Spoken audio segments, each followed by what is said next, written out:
Hello, and welcome to part 2 of my mix rundown series. Where I'm looking at 4 tracks I mixed for the band Konsole. This is video number 2, and we'll be looking at the track Give Him Something. The thing was with these tracks is they were the band are fairly busy with kind of various other commitments, so we didn't really have the time to record all the songs at once and mix them all at once. They were very much recorded kind of on the fly whenever we had a minute. And so, as you'll hear in a second, the style of the mix just changed drastically from the last track that you've heard. This all kind of spawned from speaking to the singer, who was really heavily interested in Joy Division and New Order at the time, and was looking for that kind of direction to go in for this new track. So I checked out some of their stuff, and it's very fairly minimal production. You can see there's not too much in the way of like crazy reverbs and delays going on. There's nothing particularly hard EQ'd. The tracks are kind of unpolished but charmingly so. They don't sound bad. They just sound kind of charmingly unpolished. So that was a vibe we really tried to get on this particular track. Just got a session up here. I mean, straight away as you can see, there's a whole load less tracks than the last mix. Couple of notable things. For example, I think we've just double-tracked guitars rather than quad-tracked, which left it not thin in the mid-range, but a lot more open. There's a lot more clarity in the guitars than the last track, but they occupy less of a kind of sonic frequency and sound less big. In terms of kind of interesting, crazy production, this is very much kind of bare bones, do as little as you can style mix. As kind of illustrated in the last video, I've been doing my down mixing or mixing into a master bus again, with a kind of a little EQ setting. As I said, it was a bit thin around the kind of mid-low mids due to the lack of double track guitars. So got a little bit of a boost there. I think this is vocal presence and just add a bit of air to the track as well. And then again, trusty Fab Filter limiter, just getting it up to a kind of nice comparable level with other commercial releases. So another thing, again, they sent me a demo of the track, and the thing I noticed was that this track wasn't so much driven by the drums, it was more of guitar, bass, vocals driven. So if we check out a section of the verse and chorus. So keep it slow, and give him something that he likes, and give him something he can hold and touch tonight. So keep it slow, and keep you in his life.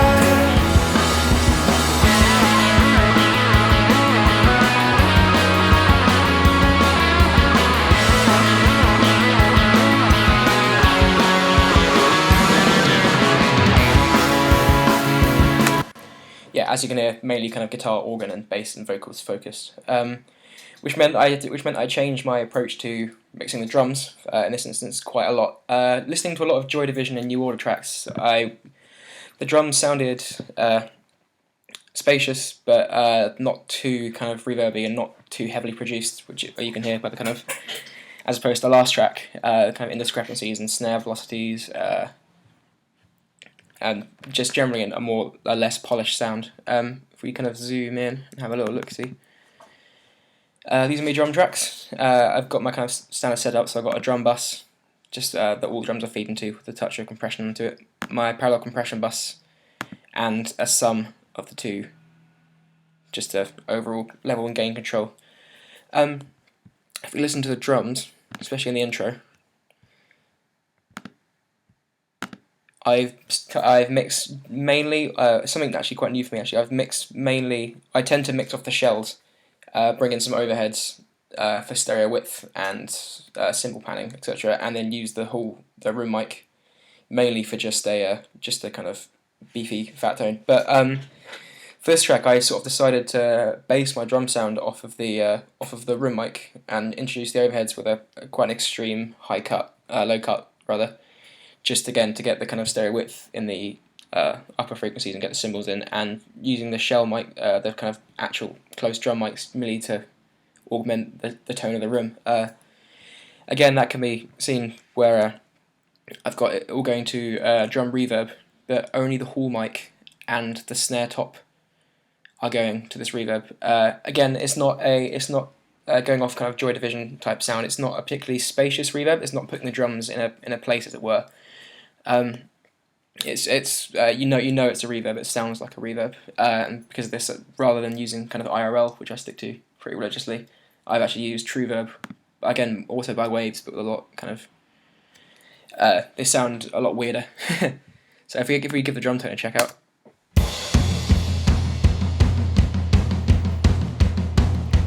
You'll notice the toms sound kind of dry, wet at the same time. You get a lot of impact. There's this wash of plate drum sound underneath. Again, we can see parallel compression.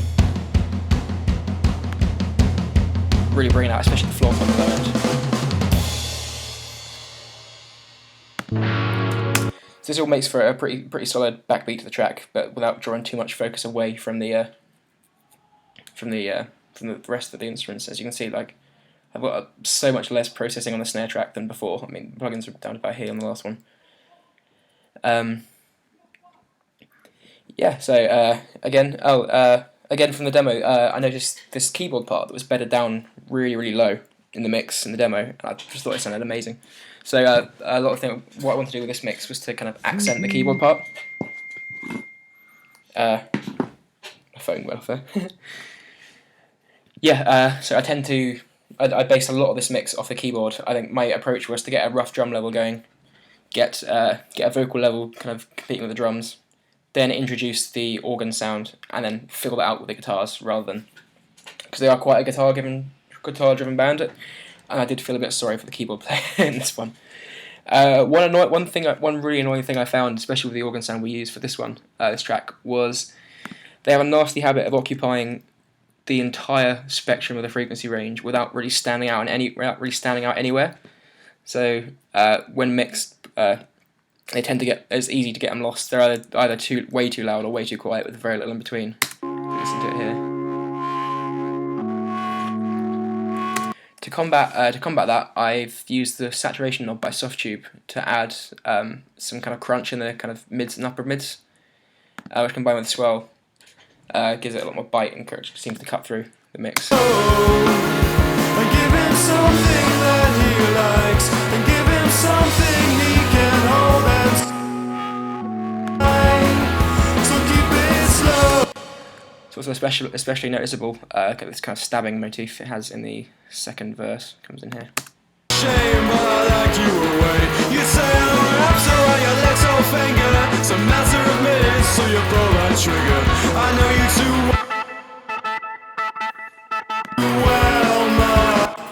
It's also worth noting the automation of the delay, just filling in some of the gaps. It was initially just stabs, which sounded a bit too staccato and stuck out a bit too much. So this nice kind of replica by Native Instruments delay really helped sort that out. Okay. Again, this track is pretty vocal heavy. As you can see, we've got a standard vocal, verse 1, verse 2, chorus high, chorus low, chorus double track, backing vocals 1 and 2, 3 and 4, and then a nice bus for the backing vocals. I was originally going to set up the vocals' own reverb, or for the guitars and the vocals. As a kind of place filler, I sent it to the same wacky drum reverb I had going on, and I really liked it, so it stayed without me having to set up a new one.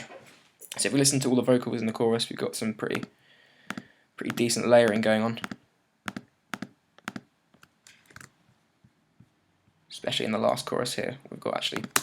Slow, and give him something that he likes, and give him something he can hold and touch tonight. So keep it slow. Worth noting to get a bit of thickness, I used the Waves doubler on the backing vocals to make it sound a lot more actually. So keep it slow. So we go from 2 singers to and give him something that he likes, and give him something he can hold and touch tonight. This track, as I say, this track is mainly kind of vocal and guitar, bass, etc. heavy. There was 2 kind of sections of the song. I mean, it starts off quite soft,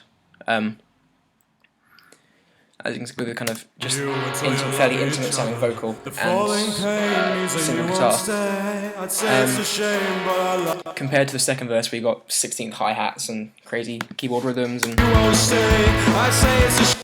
I tried to kind of accentuate this transition with the way I process the vocals. So as you can see here, I've got the first verse. I've got these two vocal tracks. The first one is just the singer's voice on its own. Listen to this. I'd say it's one thing for another. He'll write to you until you love each other. The falling And then to help it compete with the rest of the band, when the rest of the band comes in, I've just added some parallel compression as well. But it didn't need it during the first bit because it's quite an intimate sound. you'd say I'm wrapped around your little finger. It's a matter of minutes till you pull that trigger. Again, as parallel compression just helps fill it out a little bit. In terms of the second verse, I found the sound that I got was a bit too kind of soft and intimate. I wanted something actually quite hard and in your face. So I obviously went for different EQ choices and compression choices. But I decided to put on the Devil Lock by Sound Toys, which is essentially a kind of hideous compressor distorter used a lot on kind of drum buses, and it gives it a really nice bite, a nice contrast. I say it's one thing for another. He'll write to you until you love each other. The falling pain means that you won't stay. I say it's a shame. It's a lot harder and a lot edgier than verse number one. He'll write to you until you love each other.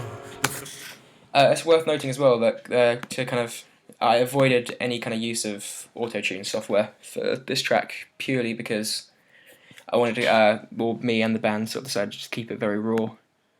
Didn't think it needed it. Again, I use the term a lot, but it was kind of charmingly off. This is pretty much it. It was a fairly simple track. Once I'd got the keyboard was cutting through quite nicely. The densest the track gets is towards this end bit where the lead guitars come in. It's just the little things that keep you in his life. So keep it slow and give him something that he likes, and give him something he can hold and touch tonight. In terms of frequency response as well, compared to the other track, it's a lot more kind of 80s indie sounding. It's a lot less low end, a lot less kind of high end. It's very quite mid focused, which isn't necessarily a bad thing. But I think if they'd have to be remixed, if they were to be bundled together on an EP for a kind of coherency's sake. It's just a different style of mixing that I chose to adopt without an EP in focus, which is a mistake on my part. Yeah, I think that's about it for this video. I think I've gone over every vaguely interesting bit with this track. As I say, it's not particularly, it's not an exciting mix, but it seems to do the job. So I hope you guys stay tuned and tune into the next video, number 3 of the Konsole mix rundowns, which will be Coincidence. Thank you.